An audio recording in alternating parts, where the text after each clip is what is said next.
Madame la Présidente, Mesdames et Messieurs, chers amis d'Ashraf, comme Christiane Pergaud, mon amitié, ma solidarité avec la résistance iranienne et même l'origine de cette résistance date de très longtemps.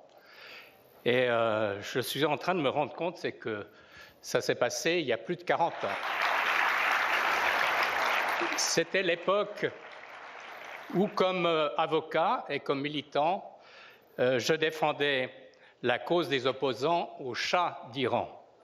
Et le Shah d'Iran était venu à Genève en visite officielle en Suisse. Il était à Genève et il y avait une grande manifestation pour s'opposer à cette visite et pour dénoncer les crimes commis par son régime et par lui-même. Donc, et cette manifestation avait été très active. Ensuite, c'est par l'intermédiaire de Kazem Radjavi, un grand ami, que la suite des événements s'est produite avec la condamnation de Massoud et toute la campagne menée au plan international par Kazem pour sauver Massoud au travers d'opérations de solidarité. Je dois dire que, comme jeune militant et comme jeune avocat, j'étais très fasciné par la personnalité de Massoud, par l'expression d'émancipation, de lutte émancipatrice qu'il représentait. C'est vrai que j'ai suivi l'actualité, notamment avec l'actualité en Iran, notamment avec Kazem Radjavi, entre autres le fameux massacre, l'horrible massacre de 1988 que nous avons longuement évoqué. Et c'est l'activité de Kazem à l'ONU, au Conseil des droits de l'homme, qui lui a valu d'être assassiné. C'est indiscutable. Il était un représentant extraordinaire de la résistance au régime des mollahs dans ce Conseil des droits de l'homme de l'ONU. Et c'est pour cela, évidemment, qu'il a été assassiné d'une manière horrible. Plus tard, j'ai été co-responsable du comité suisse pour le soutien aux résidents d'Ashraf et pour la démocratie en Iran. Donc je ne veux pas évoquer longtemps les conditions terribles qu'ont dû subir les résidents à Ashraf, puis encore pire à Liberty. Je dois dire que tout à l'heure, nous avons vu un film sur Ashraf 1 et Liberty, qui décrivait les extraordinaires aménagements qui avaient été faits envers et contre tout dans des endroits particulièrement hostiles. Les résidents d'Ashraf et Liberty ont été les victimes d'un crime abominable ou d'une série de crimes.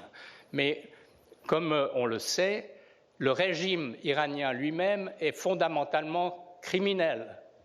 Et le massacre de 1988 est précisément en fait l'accomplissement d'une dictature devenue totalement criminelle et fondamentalement criminelle. Et évidemment se pose, comme on l'a dit plusieurs fois aujourd'hui, le problème de faire la justice à l'égard de ce système criminel et des responsables, des participants au crime. Alors il est tout à fait juste, pertinent, intelligent, nécessaire, indispensable de mettre en avant le massacre de 1988, les 30 000 tués par le régime qui ainsi a consolidé sa dictature dans le sang de dizaines de milliers de personnes. Et cette justice qui doit intervenir, il est pertinent de le demander aux organisations internationales, de demander l'instauration de tribunaux internationaux. Il me semble évident que lorsque la dictature des mollahs et ce régime criminel se sera effondré et qu'un nouvel Iran se construira, une des tâches principales des nouvelles autorités sera justement de faire la justice. Et ce sera une tâche colossale, parce que d'abord, les crimes sont extrêmement nombreux, donc on les a énumérés, les crimes dans les prisons, les exécutions sommaires, y compris les exécutions officielles qui sont inadmissibles par leur nombre et par leur cruauté. Tous ces crimes devront faire l'objet de décisions de justice, et je pense que cette tâche, votre mouvement et la résistance iranienne est tout à fait capable de l'assumer.